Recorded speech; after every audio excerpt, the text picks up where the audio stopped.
Sahabat dokter SOS Global Ministries hadir setiap hari Sabtu jam 3 sore melalui YouTube dan disiarkan langsung di 30 radio di seluruh Indonesia.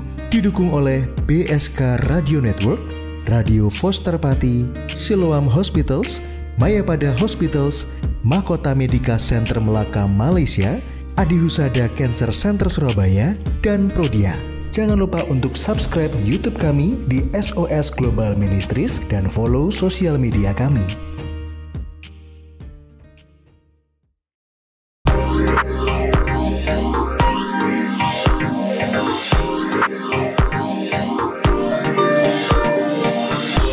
Saatnya Anda mendengarkan Sahabat Dokter yang dipersembahkan oleh SOS Global Ministry.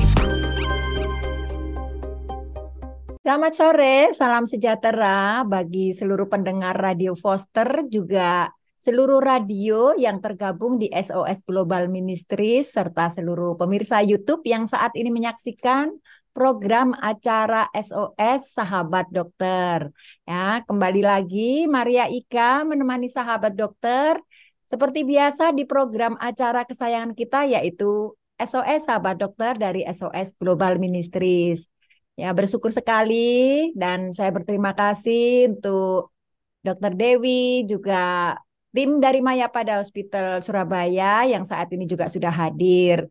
Dan Maria akan menemani sahabat dokter sampai nanti 60 menit ke depan. Dan tentunya Maria akan memperkenalkan untuk dokter yang akan menyampaikan sore hari ini. Juga nanti ada sekilas info ya dari Mayapada Hospital. Jadi Maria tidak mau berlama-lama, nanti sudah menunggu-nunggu Dokter Dewi karena temanya hari ini luar biasa ya. Saya sudah tertarik ini ya. Ada glaukoma si pencuri penglihatan. Saya pikir tadi pencuri hati gitu ya. Ternyata pencuri penglihatan ya. Pasti ini nanti menarik ini ya. Nanti kita tunggu pemaparan beliau ya, Dr. Dewi Rosarina ini dari Mayapada Hospital. Akan tetapi kita akan dengarkan dulu ya info dari Mayapada Hospital. Silakan.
Wow, luar biasa ya. Ini dari para pemirsa YouTube sudah menyaksikan begitu canggihnya alat-alat yang di sana ya di Rumah Sakit Mayapada ini, dan dengan dokter-dokter yang berkompeten tentunya. Dan kita akan lebih lagi untuk sore hari ini karena sudah ada hadir bersama kita dokter yang luar biasa, ada Ibu Dewi Rosarina. Halo Ibu, selamat sore. Selamat sore, Bu Maria. Terima Selamat kasih sore ya. semua. Iya, kita sudah Bu sama Mayapada kayaknya udah klik matching gitu Bu. Tiap hari ketemu itu sama para dokter ketawa ketiwi gitu loh Bu. Ini baru pertama Iya, kali iya. saya ketemu Dokter Dewi. Salam kenal ya Ibu Dewi. Ya Ibu Dewi Sama-sama, ini Bu Maria. spesialis mata ya Ibu ya. Betul, Ya, spesialis mata. oke. Dan temanya benar ya, glaukoma si pencuri penglihatan ya Ibu ya. Ya, betul, Bu. Hari ini kita akan Sekali. membicarakan tentang glaukoma. Ya, baik Ibu. Kita tidak akan berlama-lama. Kita akan nanti pengen lebih tahu apa sih glukoma, apa saja yang ada di dalam glukoma. Kita kan sangat awam dengan info tentang glukoma ini. Jadi saya persilakan Ibu Dewi memperkenalkan diri juga memaparkan untuk tema di sore hari ini. Silakan Ibu Dewi.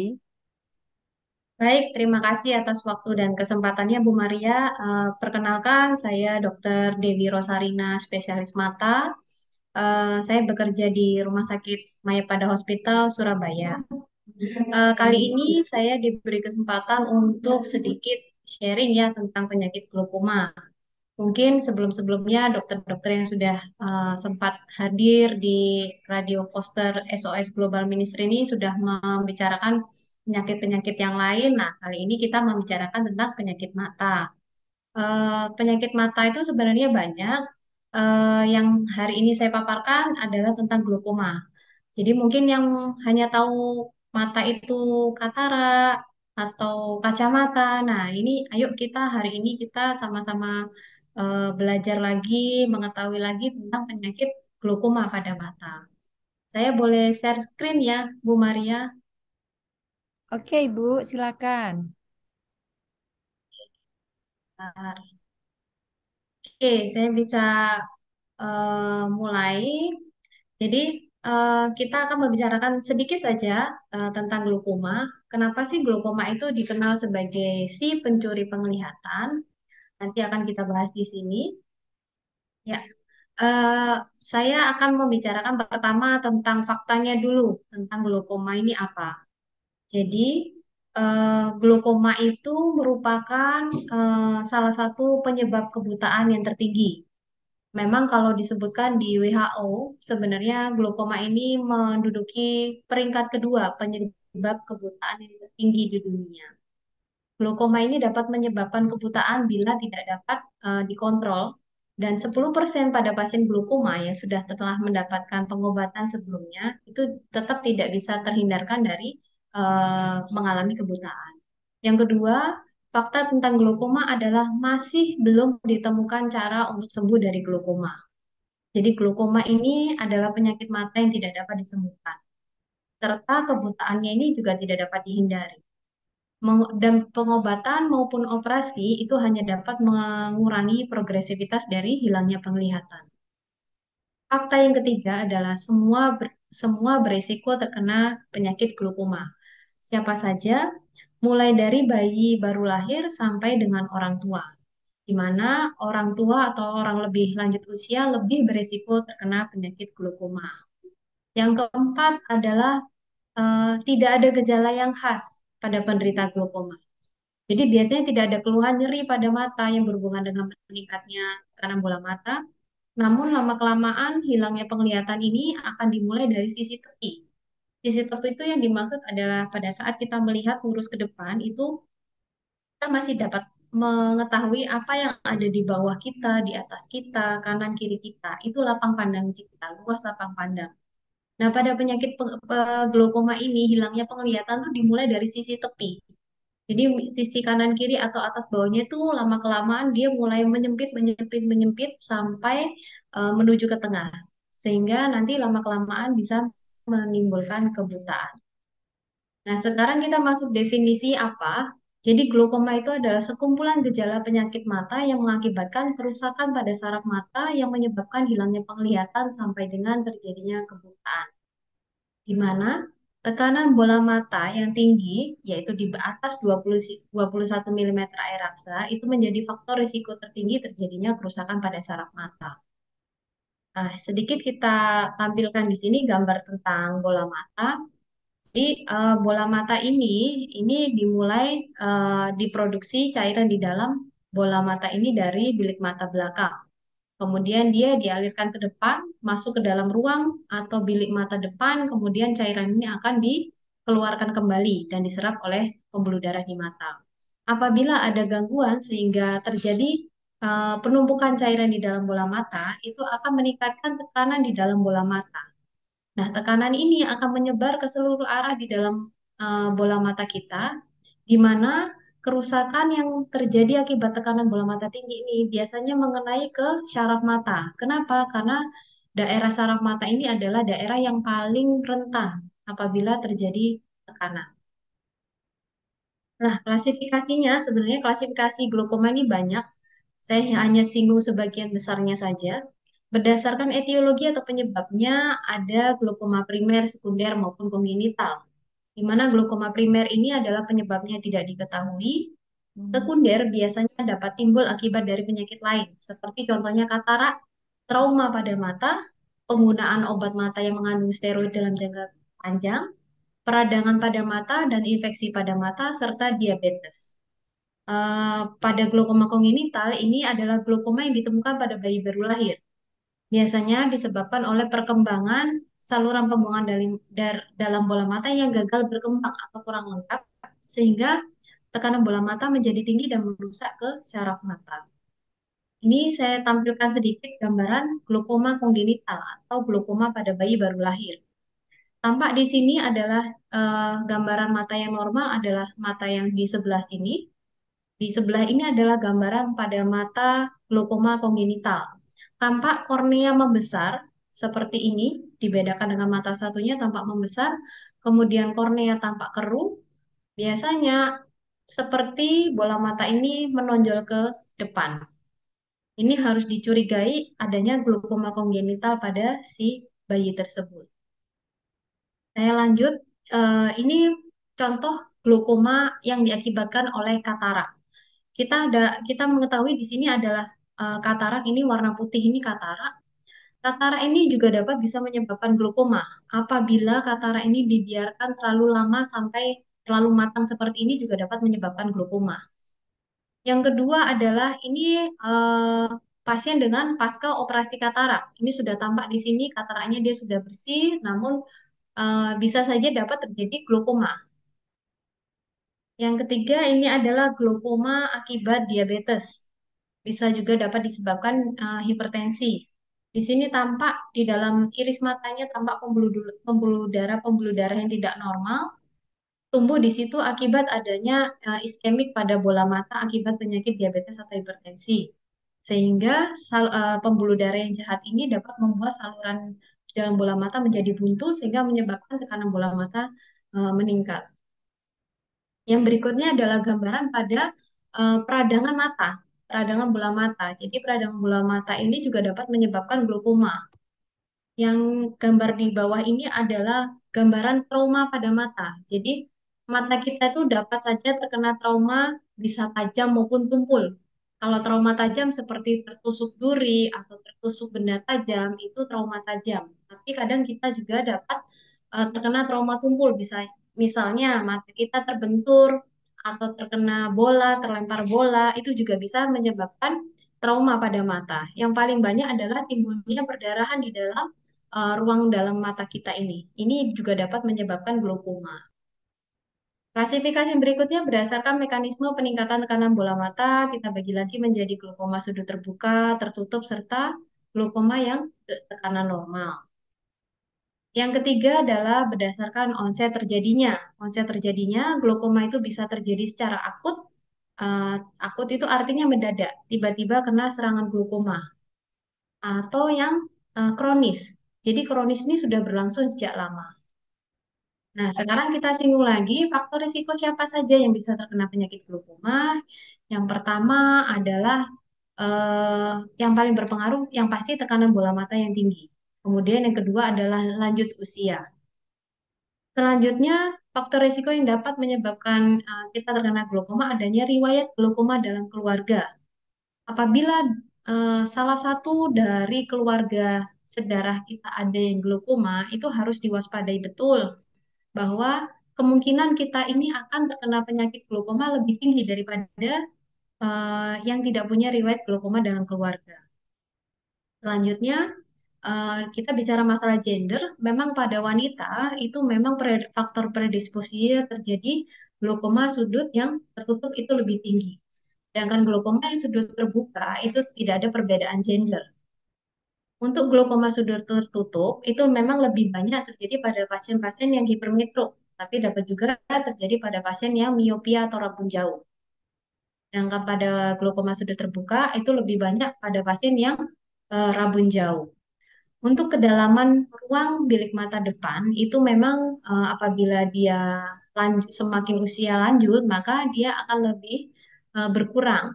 Namun pada wanita cenderung lebih dangkal, sehingga pada wanita menjadi faktor predisposisi terjadinya glaukoma sudut tertutup. Nah, bilik mata yang dangkal ini faktor predisposisinya terjadi sudut tertutup. Nah, sekarang kita masuk gejala. Ini penting sekali ya supaya kita lebih awas lagi apabila kita mengalami gejala tertentu pada mata kita. Yang saya singgung pertama adalah gejala glaukoma kronis. Glaukoma kronis tadi pengertiannya adalah glaukoma yang sudah berlangsung cukup lama. Nah, awalnya itu memang tidak dirasakan karena biasanya gejala di awal karena dia penyempitan lapang pandangnya di tepi, maka biasanya pasien tidak mengeluhkan apapun.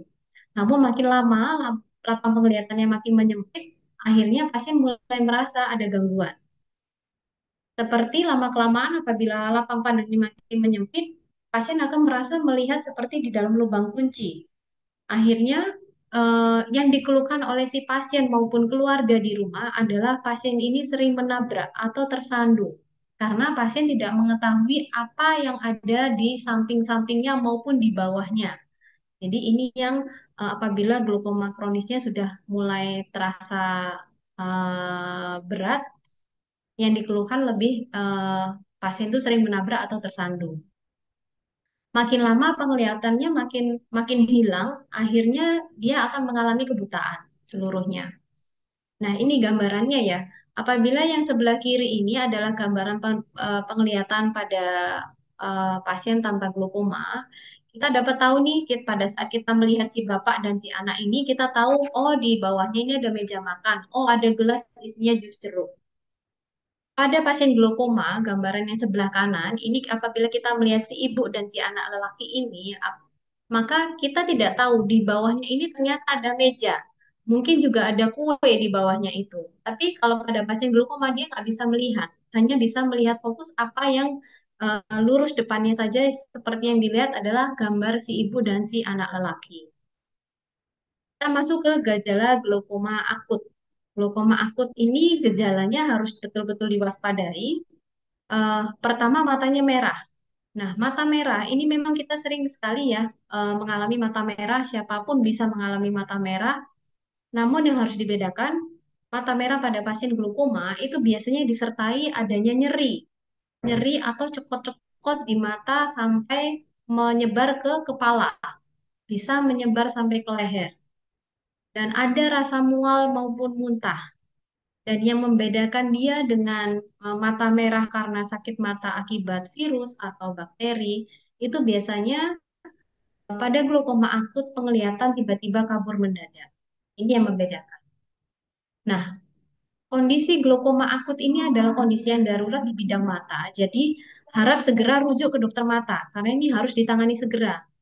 Karena glaukoma ini apabila tidak ditangani cepat, maka prognosis penglihatannya akan semakin jelek ke depannya. Ini gambaran mata merah pada pasien glaukoma yang membedakan dia mata merah akibat glaukoma atau sakit mata adalah biasanya ada kotoran atau sekret pada mata. Kalau orang Jawa bilang ada belekan. Nah, kalau ada belekan memang kemungkinan ke arah sakit mata. Tapi kalau pada pasien glaukoma biasanya tidak disertai adanya kotoran mata. Dan yang harus diwaspadai adalah penglihatannya kabur mendadak.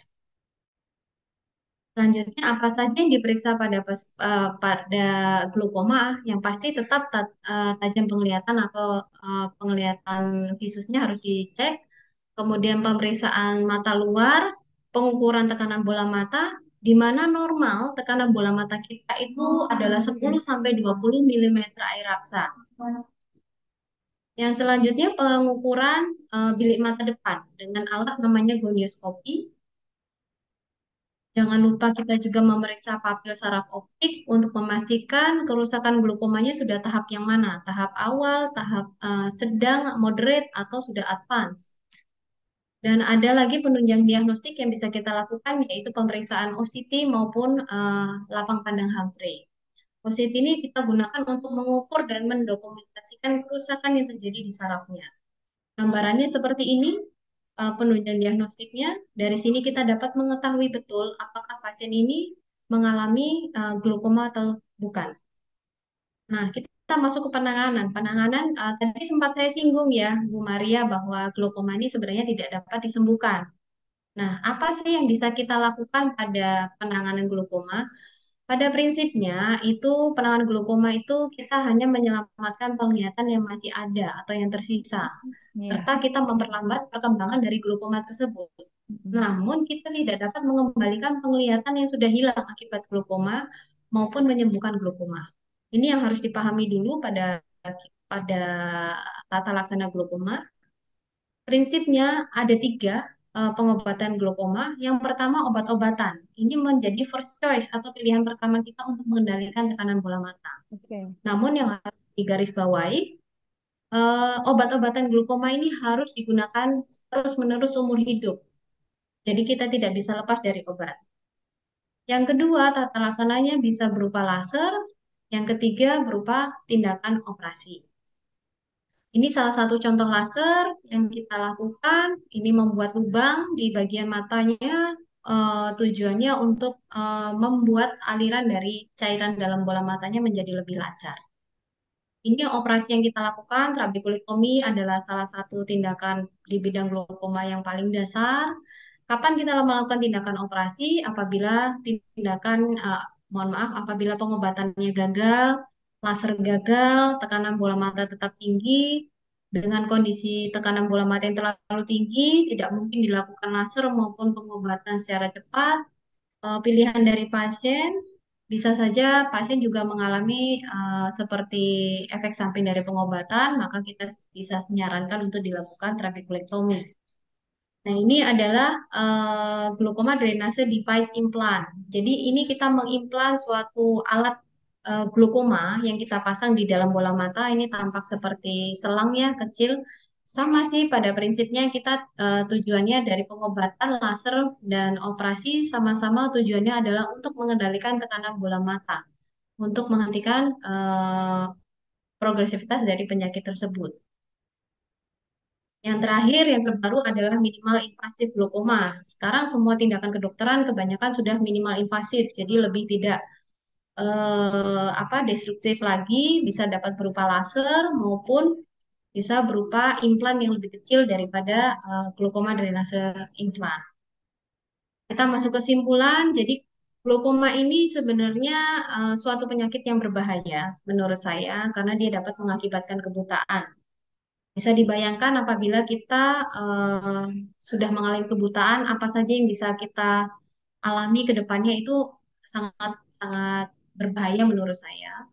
Kebutaannya yang ditimbulkan juga bersifatnya permanen. Artinya, apabila sudah mengalami kebutaan dengan cara apapun sampai sekarang belum bisa mengembalikan penglihatan si pasien. Yang ketiga, glaukoma ini tidak dapat disembuhkan, namun dapat dikendalikan serta dipertahankan apabila ditemukan sejak dini. Yang keempat, glaukoma dapat diturunkan. Ada faktor genetiknya, jadi harus betul-betul tahu riwayat kesehatan dalam keluarga yang sedarah, harus tahu supaya kita lebih waspada lagi tentang penyakit yang dapat diturunkan. Dan terakhir, ingat siapapun bisa terkena glaukoma. Bukan berarti kita seorang dokter tidak mungkin kena glaukoma, bisa saja. Jadi mulai dari bayi baru lahir sampai usia lanjut usia bisa terkena penyakit glaukoma. Sekian, terima kasih Bu Maria. Mungkin bisa kita lanjutkan dengan diskusi. Iya, luar biasa. Ini penjelasannya kelihatannya sebentar tapi detail, Dokter Dewi. Ah, sampai saya bingung mau nyatet ini, tapi nanti saya akan pelajari Oh, lewat YouTube nanti ya. Ini luar biasa, Bu Dewi. Terima kasih penjelasannya. Ini pemaparannya sangat gamblang sekali ya. Akan tapi sudah ada di benak saya ini beberapa pertanyaan, sekalipun ini belum Q&A ya, Bu Dewi ya. Ini untuk pra iya, pertanyaan saja. Tadi kan Bu Dewi bilang kalau apa namanya tidak bisa sembuh ya.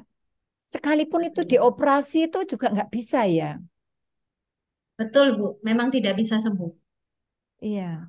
Jadi fungsinya operasi ketika semisal ini kan sering ya di sini tuh banyak sekali yang kena katarak Bu Dewi dan kebanyakan para Hmm. lansia. Nah, itu terus gunanya apa mereka dioperasi kalau hasilnya sama saja? Ya, betul. Eh, Ini pertanyaan yang sangat umum sekali yang diajukan oleh para penderita glaukoma dan keluarga penderita glaukoma. Terus buat apa dok dioperasi kalau memang penglihatan tetap tidak bisa kembali? Mm-mm. Jadi pada pasien glaukoma itu memang apabila tekanan bola matanya tidak dapat terkontrol dengan obat maupun tindakan yang lain, itu biasanya pasien akan mengeluh nyeri di mata. Itu Mm-mm. yang pertama. Lah, tindakan operasi ini paling tidak dapat meningkatkan kualitas hidup si pasien dengan hari-harinya bebas dari nyeri. Yang kedua, apabila memang masih ada sisa penglihatan dari si pasien tersebut, itu sangat berharga. Mm-mm. Apabila tidak kita lakukan tindakan operasi atau pengobatan pun dia gagal, itu paling tidak kita dengan cara operasi masih bisa mempertahankan sisa penglihatan tersebut. Bukan berarti pasien tidak akan mengalami kebutaan, tapi paling tidak kita bisa menghambat atau memperlambat kebutaan yang terjadi pada pasien glaukoma. Seperti itu, Bu. Ya, jadi dimaksudkan di sini ternyata masih dalam kebutuhan itu masih ada sisa gitu ya, Dok ya. Jadi bisa Ya, untuk mungkin melihatlah mungkin apa kayak secercah gitulah, enggak terus normal kayak gitu toh, Dok. betul. Biasanya kalau yang sudah glaukoma yang sudah tahap advance, biasanya pasien tuh hanya melihat remang-remang Ah, kalau ininya, ya. atau hanya lambaian saja. Oh, saya tahu itu ada pintu, tapi ya paling tidak masih ada lah daripada gelap total. Itu akan berbeda pada saat pasien sudah mengalami gelap total, dia akan sulit menemukan pintu di mana, Iya. apa gelasnya di mana. Itu berbeda dengan yang pasien masih kelihatan remang-remang itu Hmm. sangat menurut saya sangat berharga sekali meskipun tinggal sedikit penglihatannya. Benar sekali dokter ya. Ini luar biasa ya pembahasan kita sore hari ini. Saya percaya banyak pendengar yang tertarik ya, ini pemirsa YouTube juga. Karena memang kita sangat awam soal glukoma ataupun penyakit di mata ini. Dan saya percaya banyak sekali ya dok ya, selain glukoma ya. Tadi yang dokter katakan ada katarak, ada trakom ya. Mungkin juga ada rabun senja termasuk ya dok ya. Nah, itu nanti Betul, kita betul. sudah ada pertanyaan, jadi saya akan langsung aja masuk ke sesi Q&A ya, Dok ya. Kita akan apa namanya tanya jawab ya, karena ini sudah ada beberapa pertanyaan yang nanti bisa Dokter Dewi jawab satu persatu, ya. Nah, ini salah satunya ini.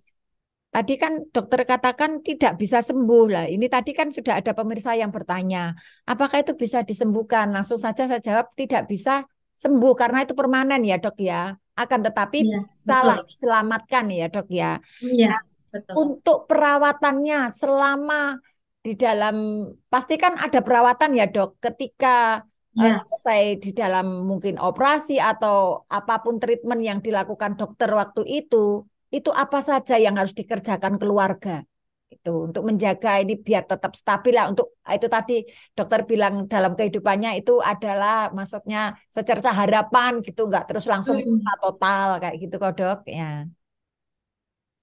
Yang pasti memang begini, untuk penderita glaukoma dan keluarga ini harus kita berikan pengertian yang betul-betul dulu supaya mengerti tentang penyakit ini betul. Iya. Karena kalau pasien dan keluarga belum paham tentang penyakit ini, kadang kita sulit untuk memulai suatu pengobatan atau tindakan. Karena yang pasti namanya kita mengalami kebutaan, pasti adalah tidak mungkin tidak tidak mengharapkan penglihatan kita akan kembali. Itu pasti. Mm. Namun harus dipahami dulu bahwa penyakit ini berbeda. Penyakit ini meskipun kita obati atau kita lakukan tindakan operasi, bukan berarti penglihatannya akan kembali. Yang bisa kita lakukan adalah menyelamatkan yang tersisa. Nah, Mm-mm. memang penglihatan yang sangat sedikit itu menurut saya berharga sekali daripada gelap total. Nah, bagaimana perawatan sehari-harinya? Yang pasti penyakit ini harus diterima dulu oleh si pasien dan keluarga. Kalau sudah bisa menerima kondisi penyakit ini dan bagaimana nanti ke depannya, itu pasti hari-harinya ya pasti harus didukung support oleh keluarganya Iya karena betul. kan penglihatannya terbatas. Jadi Mm-mm. seperti kondisi di rumahnya juga harus dikondisikan apabila si pasien memang betul-betul penglihatannya sudah sangat terbatas. Jadi mungkin seperti pasien itu tidak tahu apabila di bawahnya itu mungkin ada kalau di jalan seperti polisi tidur atau mungkin bahkan ada mainan yang tergeletak di bawah tuh pasien glaukoma tidak akan tahu. Jadi lebih ke arah keluarga itu lebih support untuk kondisi rumahnya dan memposisikan barang-barang yang berbahaya atau yang dapat tersandung oleh si pasien ini menyingkirkan barang-barang itu supaya di rumah tidak terjadi seperti pasien ini tersandung atau mungkin bahkan menabrak pintu atau menabrak lemari lebih ke arah situ. Untuk perawatan hari-hari, pasien glaukoma ini memang akan jadi pasien seumur hidup. Mm-mm. Tadi sudah saya sempat tunjukkan bahwa pengobatan glaukoma ini akan seumur hidup. Penyakit ini baru berhenti setelah kita tutup usia. Jadi bukan berarti kita mengalami glaukoma terus tidak akan kontrol seperti itu nggak bisa. Jadi akan seumur hidup akan tetap kontrol. Iya. Meskipun hanya mungkin beberapa bulan sekali, tapi bukan berarti eh, setelah ditangani operasi ataupun obat, setelah itu tidak akan kontrol lagi tidak. Jadi tetap harus ada perawatan hari-harinya di rumah maupun tetap kontrol ke dokter mata. Mm-mm. Iya. Iya dokter sangat berharga sekali ya. Memang penglihatan itu kan ini terang ya, cahaya itu dilihat dari mata ya, itu memang sangat vital ya. Jadi memang harus berat. Tapi jangan patah semangat ya para pendengar Foster, juga pendengar radio-radio yang sudah tergabung di sini, serta pemirsa YouTube. Jikalau memang ada saudara, kita harus support. Ya dokter ya, kita support. Nah, kita masih bisa memberi warna untuk mereka ya. Jadi kita itu bisa saling topang lah setidaknya. Jadi mereka tidak merasa sendiri ya. Jadi ini perlu sekali ya dok ya untuk keluarga ini ambil Ya, bagian ya. Heeh. ya harusnya ya. Hmm. Oke dokter, terima kasih ini tadi untuk jawaban dari pertanyaan. Nah, ini ada pertanyaan lagi dok. Untuk apa namanya saudara saya ini dokter terkena diabetes dan sekarang penglihatannya sudah mulai buram. Nah, ini juga apakah yang disebut dokter itu tadi sehingga ini permanen tidak bisa melihat selamanya? Apakah semakin memburuk? Mohon jawaban dan penjelasannya dokter. Terima kasih. Ya, ini Ya, dari terima kasih. pemirsa Mm-mm. ya. Ya, baik, saya izin coba menjawab. Jadi tadi sempat saya singgung juga ada tentang diabetes dapat menyebabkan glaukoma, tapi yang di glaukoma sekunder. Jadi Hmm. memang pada penderita diabetes itu tidak secara langsung pasti dia akan terkena glaukoma, tidak. Oh Jadi iya. biasanya dia akan menimbulkan, mohon maaf saya bantu ada alat peraga juga ya. Boleh Jadi dokter. ya di dalam bola mata kita itu ini di bola mata kita dari depan, ini kalau kita buka dari samping. Di dalam bola mata kita itu di dalam ada yang namanya lapisan saraf namanya retina, warna yang oranye seperti ini. Nah, Heeh. ini banyak pembuluh darahnya ya, di kelihatan sekali. Iya. Kalau pada pasien diabetes, itu biasanya dia akan menimbulkan awalnya apabila sudah ada keluhan buram, biasanya akan menimbulkan namanya penyakit retinopati diabetik. Hmm. Retinopati diabetik itu adalah kenanya di pembuluh darah retina. Biasanya dia akan mengalami kebocoran pembuluh darah di situ. Itu juga sudah dapat menimbulkan penglihatan yang kabur. Oke. Memang apabila retinopati diabetik ini tidak ditangani dengan baik dan tidak diobati dengan baik, terutama gula darahnya juga tidak terkontrol dengan baik, maka memang penglihatan akan makin lama makin hilang. Hmm. Tapi bedanya dengan glaukoma, pada pasien retinopati diabetik ini, dia biasanya dapat menimbulkan glaukoma juga. Sebagian besar juga akan jatuh ke glaukoma, tapi glaukomanya yang sekunder. Artinya tidak secara langsung awalnya dia akan mengalami retinopati diabetik dulu, mengalami iskemik pada pembuluh darah retinanya, baru nanti dia akan menjalar ke bagian depan, ke bagian bilik mata depan atau ruang mata depan kita. Dan dari situ dia akan menghambat aliran dari cairan bola mata yang harusnya lancar. Akhirnya terhambat sehingga dia dapat meningkatkan tekanan bola mata. Nah, jadi jangan salah, pasien diabetes itu juga dapat menimbulkan glaukoma. Tapi Hmm. biasanya dia tidak secara langsung, tapi diawali oleh retinopati diabetik tersebut. Tapi Nah, nggak kalau menurut dia, dokter, maksud maaf saya potong, nggak bisa diselamatkan karena sudah tahu dari itu tadi kan belum sampai yang langsung kan sekunder ya kan ya sampai ke betul. yang berat gitu. Maksudnya bisa nggak itu dicegah gitu loh maksud saya. Bisa Bu, seperti yang tadi saya ambil kesimpulan tadi, sebenarnya glaukoma itu dapat dicegah apabila kita tahu lebih awal. Oh, Apabila memang seperti tadi pasien itu sudah tahu bahwa dia ada diabetes pada mata, maka itu apabila tidak tertangani dengan baik, memang pasti akan jatuhnya ke glaukoma juga. oke. Nah, apabila sudah ada mata kabur dengan penderita diabetes, itu memang baiknya harus ditangani cepat dan memang harus dijaga juga ya gula darahnya. Artinya jangan sampai kita mengobati matanya tersebut, tapi si pasien tetap untuk diabetesnya dia lalai, tetap Mm-mm. tidak mau minum obat, tetap makan sembarangan. Itu sama saja memperberat gejala di matanya makin kabur. Jadi sama-sama kalau sekunder itu jadi sama-sama kita menangani penyakit matanya, tapi penyakit dasarnya juga harus tertangani dengan baik. Wah, Seperti tadi contohnya pasien dengan katarak dengan glaukoma. Kalau kataraknya ditangani dengan baik, ya glaukomanya otomatis akan mengikuti. Jadi sebenarnya kalau pada glaukoma sekunder itu pada prinsipnya penyebabnya dulu yang ditangani. mm-mm. Nanti glaukomanya dia akan mengikuti seperti itu. Oh, luar biasa ini penjelasannya sangat bermanfaat ini saya percaya dan para pendengar ya, pendengar radio ini banyak sekali yang terkena diabetes ya. Kemarin ada yang di dalam doa SOS, ternyata banyak sekali yang terkena diabetes dan ini ternyata bisa loh ya kalau memang dari awal Bapak Ibu mau prepare ya, jangan dibiarkan seperti kata Dokter Dewi ya. Jadi harus kemana dokter? Tetap ke jalan ke tempatnya dia dokter yang merawat beliau begitu atau harus ke Ya, dokter siapa gitu saraf atau apa kayak ya. gitu. Biasanya kalau sekarang sih kita sudah dengan dokter penyakit dalamnya sudah sangat paham betul Hmm. bahwa apabila pasien diabetes itu sudah mengalami ada keluhan kabur pada mata, pasti sudah akan diarahkan ke dokter mata. Nah, Oke. dari dokter mata itu nanti kita akan melakukan diagnostik lebih lanjut, apakah memang sudah terjadi retinopati diabetik ataukah glaukoma. Nah, nanti dari situ kita baru menindaklanjuti di penyakit di matanya bagaimana. Wah, saya ikut happy nih dok dengar infonya ini ya.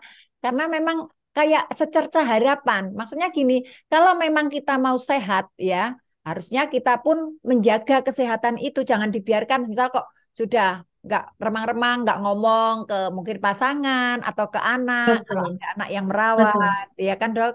Jadi Betul, ngomong dulu betul, betul. kok kelihatannya kok berkurang pandangannya seperti itu ya dok ya kurang lebihnya ya. Iya, betul, Nah, betul. itu ya, sahabat sudah dijelaskan Dokter Dewi. Jadi kalau memang saat ini sahabat saat ini mengalami seperti yang dikatakan dokter tadi, ada pengurangan dalam penglihatan karena panjenengan semua Bapak Ibu mengalami diabetes, tentunya harus segera ngomong ya, harus konsultasi ke dokter. Ya, bisa lewat pasangan atau anak mungkin tidak mau menyampaikan sendiri ya. Jadi perlu sekali komunikasi ya Bapak Ibu ya. Jadi jangan salah masih bisa ya, jangan sampai telat yang penting. Terima kasih Dokter Dewi ini sebuah apa jawaban yang menyenangkan hati para pendengar dan pemirsa saat ini. Dan biarlah ini apa namanya jadi aware lah gitu loh. Jadi tahu ini penting sekali ya. Oke, dokter ini ada pertanyaan lagi eh, dari pendengar. Dokter, orang tua saya ini mengalami rabun senja. Apakah ini juga tidak bisa disembuhkan, dok? Nah, semisal kalau ada terapi, adakah mungkin di hospital ataupun pengobatan atau pengobatan medis ataupun herbal ya, dokter? Tolong dijelaskan. Saya awam soal kesehatan mata. Terima kasih, dokter. Ya, monggo.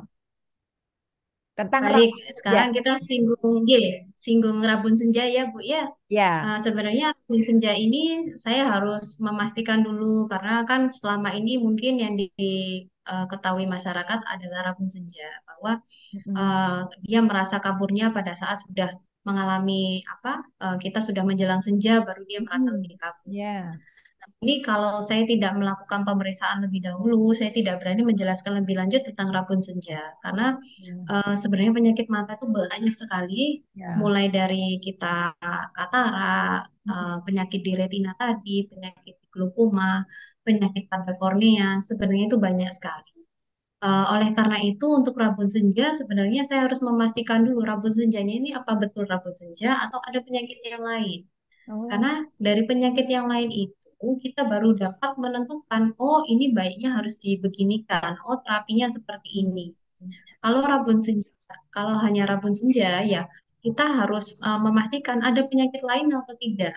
Karena penyakit mata tuh sebenarnya tidak hanya sekedar sakit mata merah atau katarak.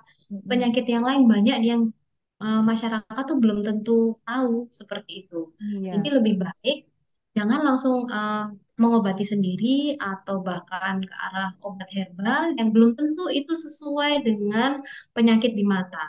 Belum tentu yang dipercayai bahwa itu saudara saya atau keluarga saya rabun senja sebelum periksa ke dokter mata. Karena kadang-kadang apabila diobati salah juga tidak tepat dengan pengobatan penyakitnya, ya fatal juga artinya. Buat apa buang-buang uang habis banyak tapi tidak tepat pengobatannya. betul dok. Jadi lebih baik diperiksakan dulu ke dokter mata, dipastikan dulu penyakitnya apa, baru nanti tanyakan ke dokter mata alternatifnya bagaimana. Apakah saya harus dengan pengobatan cukup, apakah saya harus melakukan operasi atau bagaimana. Karena kalau tidak melakukan pemeriksaan ke dokter mata, jangan sembarangan mengobati. Hmm. Tadi saya sempat singgung juga, itu di depan ada juga akibat mengobati mata dengan sembarangan juga bisa menyebabkan glaukoma. Ini sering Bu Maria, sering sekali dan ini saya sedihnya lebih banyak kenanya ke pelajar. Oh Jadi, gitu. jadi gini, kita tuh sering ya, bukan mulai anak-anak saja, tapi mulai dari usia sekolah sampai dewasa itu sering sekali mengalami mata merah, betul ya? Mm-mm. Mata merah, mata gatal itu bisa setiap hari Iya, kita muncul kapan-kapan atau kita alami sehari-hari bisa. iya, iya. Nah, masyarakat Indonesia itu lebih suka mendengarkan apa kata teman, apa kata saudara, apa kata keluarga. Oh, kalau mata merah atau gatal beli pakai ini aja, aku pasti sembuh seperti itu. Itu, iya. Akhirnya belilah sendiri obat-obatan itu, Hmm. diobati sendiri, memang enak, memang sembuh, tapi tidak tepat. Akibatnya, apabila memang yang digunakan obat itu adalah obat yang mengandung steroid, itu Hmm. akan mengakibatkan glaukoma pada mata. Yang awalnya tidak punya resiko apapun, akhirnya dia pun bisa terkena glaukoma akibat kelalaian penggunaan obat mata yang diberikan sendiri.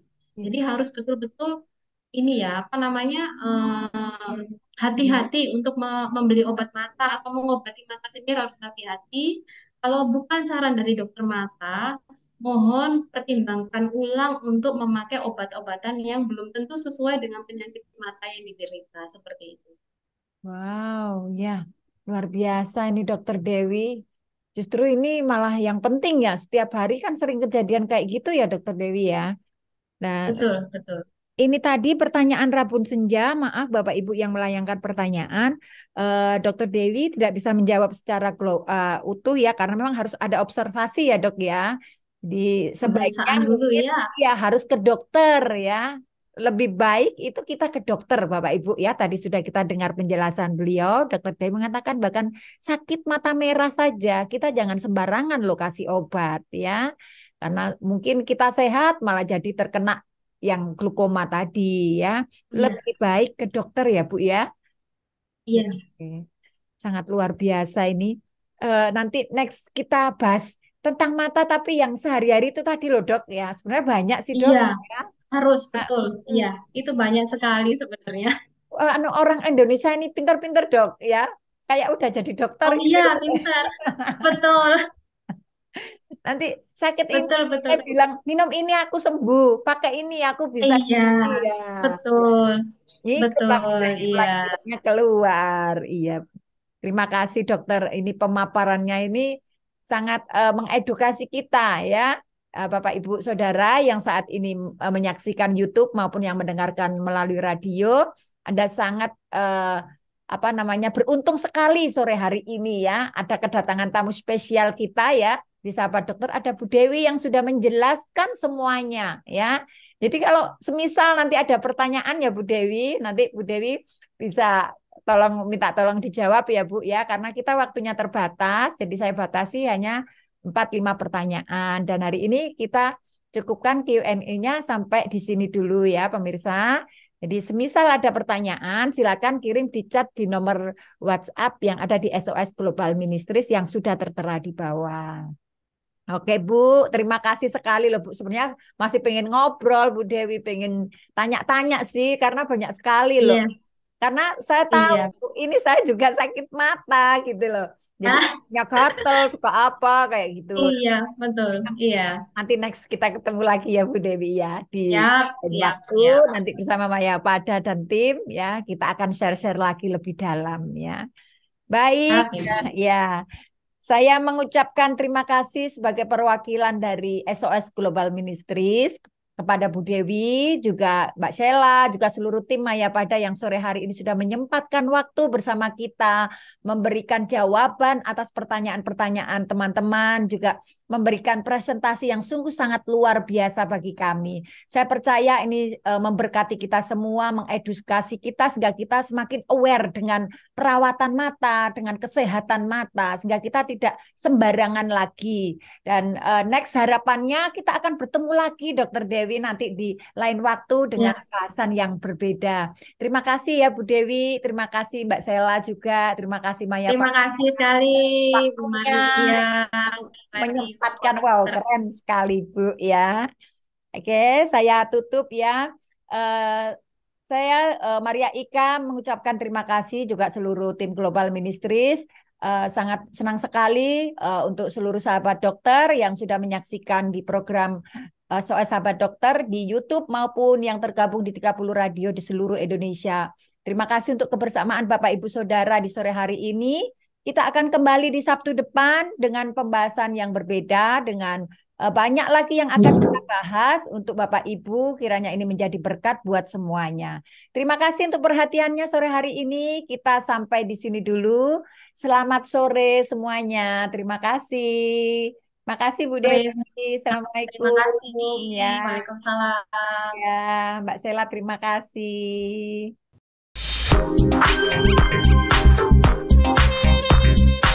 Baru saja Anda mendengarkan Sahabat Dokter yang dipersembahkan oleh SOS Global Ministry.